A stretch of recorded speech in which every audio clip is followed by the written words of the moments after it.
Hey folks, this is Vince with Dad's Gaming Addiction, and today we're going to quickly check out Best Served Cold. It's important to stress that what you're looking at here is a preview build of the game, so everything that you're about to see is subject to change. Although, I'm playing pretty close to release, so what you see is what you get, probably.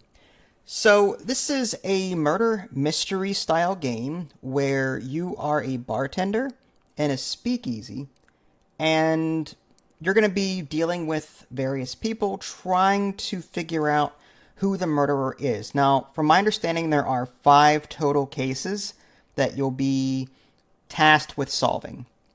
And I haven't gotten to the other 4 cases yet, but I'm still working on my first one.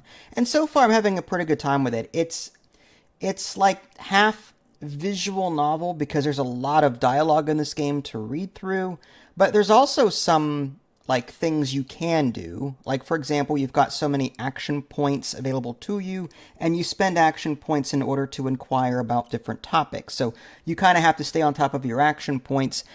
Customers can be in a good mood or a bad mood, and if they're in a bad mood, they won't be as talkative. And to get them out of their bad mood, you have to mix their favorite drink. They can also be drunk. They can also have an affection meter, and that will go up or go down depending on your dialogue choices toward them. So the gameplay loop is, at least for the first case, there are 16 days, and you're going to have customers come in every day, and you're going to talk to them. You're going to mix them the drink that they want. They're going to drop clues. And, one guy might say, I like tropical fruit. Or another person might say, I don't care, just make it really strong. So you kind of have to look at your list of drinks, and then you complete this mini game where you drag your arrow all the way to the end before the red arrow catches up with you. And you can set the speed of that in the options menu, which is thankful. I'm so happy that that exists because my wrists hurt and, well, tendonitis.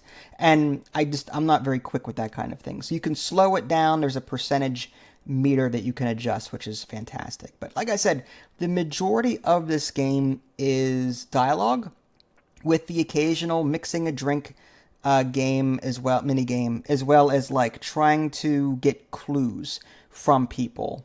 And you're trying to solve this case.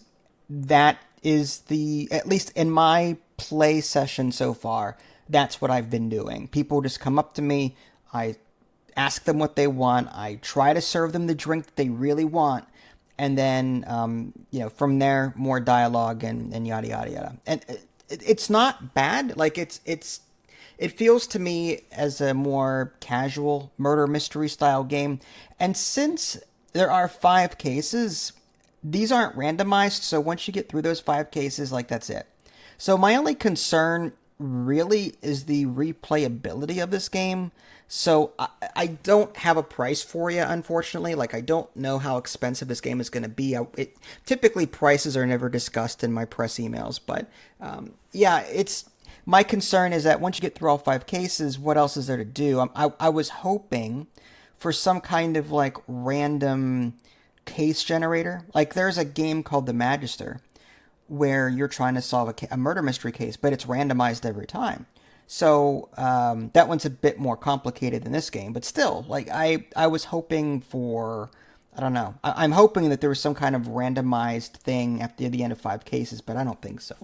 So yeah, that's the gist of like what this game is, and you have to really enjoy sitting down and feeling immersed in a story. Like if you're one of those visual novel style people where you just eat up a bunch of dialogue, you really get into the narrative, you play it for the characters and the character development, learning who these people are, how they relate to the case, are they can you trust them, that kind of thing. That's the kind of game this is. So this game is going to appeal to different people. And there is, like I said, some side like things you can do, mixing drink mini game and worrying about an affection meter and getting people too tipsy or, too drunk to loosen their lips a bit and talk about things they normally wouldn't talk about like that. You can do that as well. And there's action points. So there's light features that go aside from the narrative. But yeah, it's still it's enjoyable to play. I'm enjoying my experience so far. And my only complaint really is that you've got so many days to complete this. Like my first case that I'm working on, it's a 16-day time limit. So you kind of have to like be sure you're on top of things and be somewhat efficient in what you're doing in order to get the answer that you're looking for. And that's as much as I'm going to say. This is a game of discovery, so I don't want to spoil any more than I already have. If this at all interests you, by all means, check it out on Steam. Again, I don't know what the price is going to be, but at the moment there is a demo, so definitely try before you buy. The game comes out May 5th, 2025. This is Vince. Thanks for watching. Catch y'all next time. Take care.